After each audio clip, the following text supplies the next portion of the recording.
There's never been a time that I can remember when I haven't been hyper aware of my body. When I was 2 years old, I started ballet, and I stayed in that, graduating high school as a member of a pre-professional dance company. And you might be thinking to yourselves, oh boy, here goes the dancer story. And that's somewhat true, but I do have to say, my teachers were always body positive. And my studio was very welcoming and kind. I never received negative feedback from my peers. But that much time spent in front of a mirror hyperanalyzing your body, along with the crockpot that is social media, is a very intense environment for a young person. Now, there's a lot of joy in dance as well. I've also taught a lot of dance classes with younger kids, and I just see the way they look at themselves in the mirror, their delight as they discover their sense of selves. And I remember that feeling too.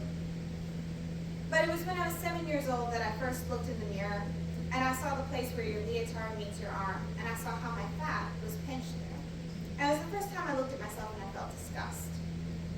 And it didn't affect me that much at that time, but the thought would stick with me for years. Now, it turns out at the age of 15, it seems to be some kind of a critical flashpoint for a lot of us. Between the summer of between freshman and sophomore year, a lot of things happened for me. One, I was a teenager. Teenagers need to establish control in their environment. It's a crucial developmental stage. And the second was that my family life fell apart. Until then, I've had a nuclear Americana perfect family. But for reasons that aren't entirely my story to tell, it fell apart then.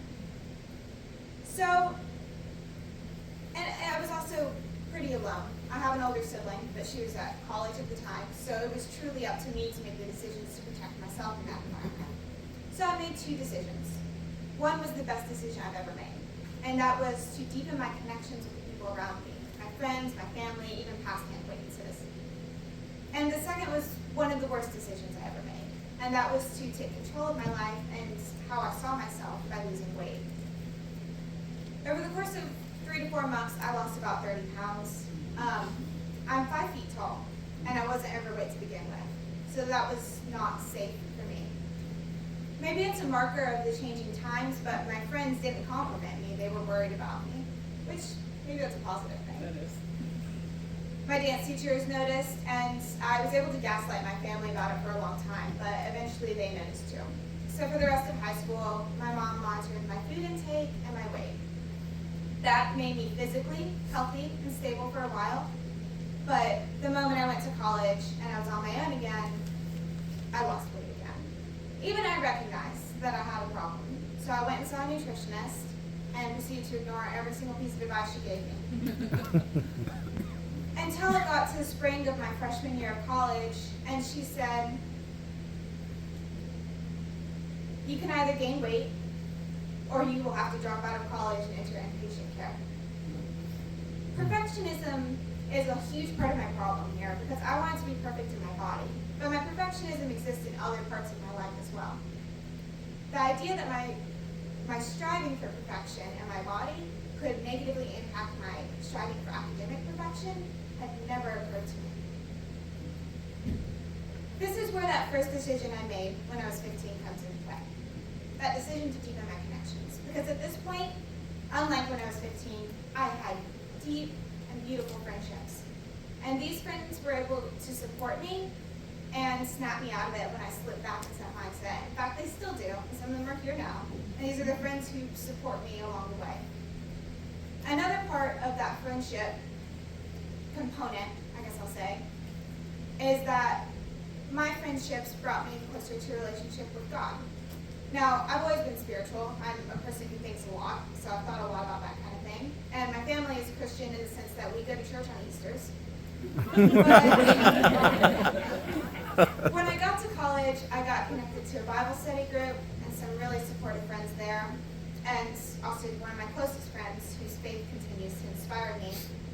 And they showed me something that was crucial, even more than that just component of friendship support. They showed me that it wasn't my opinion of my body that matters, it wasn't other people's opinion of my body that matters, it was God's opinion. Now, you do not have to be religious to understand this, next part that I'm about to say. But the way I view it is that God gave me a gift when he gave me this body. Just like my mind, my soul, everything else. Now, you do not have to think that God gave you that gift, but just view your body as a gift.